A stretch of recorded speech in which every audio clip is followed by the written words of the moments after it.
Yeah. And was it a mistake kicking out Sifuna? Nobody kicked anybody. You know, any institution has their disciplinary ways.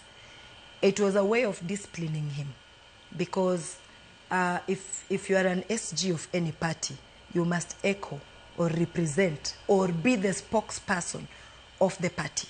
And if you refuse and do your own things and start representing yourself, not the party, then issues emerge, and you can easily be told, although we love you so much on this post, maybe it is beyond you, or maybe you have other agendas. Meanwhile, you don't harm us. Step aside, let other people carry it. Do you think they have other agendas?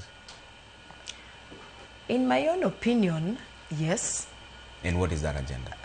They've been loud out there and just screaming one term. Maybe that's their agenda. Because earlier